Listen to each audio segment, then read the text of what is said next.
떨어지기도 하는데요. 그 위험성 지금 알아봅니다. 살짝 기온이 떨어지던 상황에서요. 또 고속도로 터널 지나서 내리막길인데요. 네, 저 앞에 차가 미끄러지네요. 미끄러지고 그래서 제보자도 브레이크 잡는데 저 피하면서 오른쪽 피하는데 또 뭐가 있고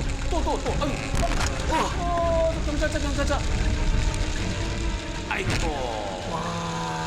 제보자 차도 비틀거릴 때 중심을 잡았는데요. 뒤에서 온 차가 때리고 그 차가 때리는 바람에 밀려서 앞에 있던 경찰차까지 때린 사건입니다. 터널 통과 전에는 그냥 약한 비였는데 이제 터널을 통과하고 나니까 이제 진짜 그 완도국만한 우박비가 내렸는데 추운 날씨에 비가 우박으로 바뀌면서 더 미끄러웠던 도로 상황.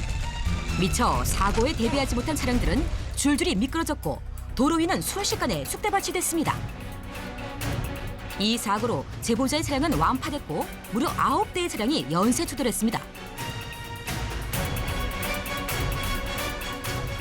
급차로 변경을 했기 때문에 제가 가해자나 제가 원인 제공자가 될 것 같다고 잘못하신 부분이 많다고 얘기를 하시더라고요. 충돌을 피하기 위해 차로 변경을 한 제보자. 이게 진짜 사고의 원인일까요? 고속도로 갑자기 들어오면 내가 어떻게 피하느냐. 따라서 제보자가 100% 잘못이고 뒷차는 잘못이 없다. 이렇게 얘기를 하는군요. 뒷차가 어떻게 오고 있었는지 후방 영상을 봐야 되겠습니다. 자, 여기서 브레이크를 계속 잡고 있네요. 브레이크를 계속 잡고 있고 차가 휘청휘청하고 저 뒤에 저 멀리서 오던 차가 흰색 차가 상당히 먼 거리에서 미리 속도를 좀 더 줄였더라면 그리고 내리막길에서 브레이크 잘 안 들으면 엔진 브레이크를 잡는다든가 앞에서 비틀비틀하면 미리 대비를 했어야죠. 조금만 주의를 기울였다면 미리 대처가 가능했을 연쇄 추돌 사고. 제보자도 앞차와의 안정거리를 충분히 확보하지 못한 아쉬움은 있습니다. 그렇다면 사고의 과실 비율은 어떨까요? 한 200여 미터를 그대로 와서 부딪힌 뒷차 잘못이 더 커 보이고요. 과실 비율에 영향을 미친 건 단연 과속. 뒷차 70, 제보자 30 또는 80대 20까지도 볼 수 있겠습니다. 아니란 생각이 나뿐 아니라 상대의 생명도 앗아갈 수 있다는 사실 잊지 말고 안전운전 해야겠습니다.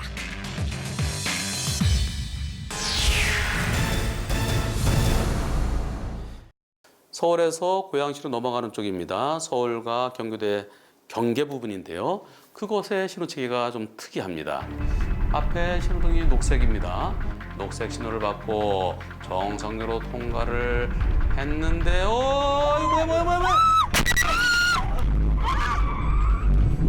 우와, 내 신호를 받고 직진했는데 상대차가 갑자기 좌회전했네요. 저는 좌회전한 차가 왜 들어오나 했어요. 그 당시에는. 그 차는 자기 신호를 받고 들어왔을 텐데 깜빡이도 켰네요. 아, 그래요? 제보자가 녹색 신호를 받고 상거리를 통과했는데요. 그런데 상대도 자기 신호를 받았다고요? 자, 신호, 녹색 신호에 건너가죠? 건너가는데 삼거리가 또 있네요. 당시 사고의 원인을 현장에서 찾아보기로 했는데요. 문제는 삼거리 교차로가 연달아 자리하고 있다는 것. 때문에 신호도 이렇게 앞쪽에 하나, 뒤쪽에 또 하나가 설치되어 있었습니다. 여기서 문제는 신호가 연동되지 않는다는 것. 앞쪽 신호는 녹색불로 바뀌었지만 뒤쪽의 신호는 적색 신호를 유지하고 있습니다. 이 앞에 녹색 신호인데 교차로 상거리 통과하자마자 저 앞에 빨간불. 그러니까 상대는 자기 신호에 맞춰서 좌회전 들어오는데 제보자가 신호 위반한 거네요. 여기는 파란불이 들어오고 갑자기 저기는 빨간불로 바뀌어버리니까는 그러니까 사고 당한 사람 입장에서는 한번 당해봐라 이런 식으로밖에 인식이 안 되죠. 헷갈리는 신호체계로 인해 아찔한 사고를 경험한 제보자. 억울한 건 수리 비용뿐만이 아닙니다. 그 보험사들끼리 만나서 얘기를 해주기를 신호 위반이 됐기 때문에 백대형일 수밖에 없다. 억울하지만. 내 신호, 직진 신호를 보고 교차를 통과하자마자 바로 나타나는 또 다른 교차로 그 거리가 불과 몇십 미터도 안 돼 보여요. 자기 신호를 보고 좌회전했기 때문에 상대에게 흰색 차에게 잘못이 있다고 볼 수는 없고요. 결국은 제보자가 100% 책임을 져야만 되겠습니다. 하지만 신호등은 연동해서 녹색 신호로 바꿔가면 계속 빠져나가게 하고 서로 다른 신호를 주려면 그 신호등 사이가 거리가 어느 정도 있어야 됩니다. 바로 이어서 저렇게 신호등 설치하면은 저건 완전히 골탕 먹는 거죠. 신호등 설치를 잘못한 도로관리청의 100% 잘못이라고 생각됩니다. 일단 제보자가 상대 차에 대해서 100% 손해배상해주고 그리고 도로관리청에 80%든 100%든 구상권 행사를 해야만 되겠습니다. 특히 교차로에서는 여러 방향에서 차량이 동시에 진입할 수 있기 때문에 더 조심하는 습관 잊지 말아야겠습니다.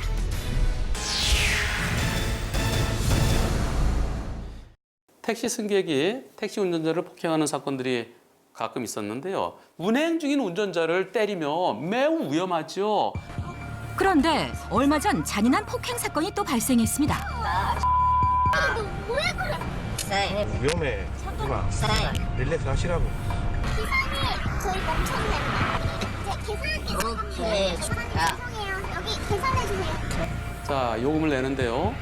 옆에 여성분이 여자 승객이 카드로 자, 내려.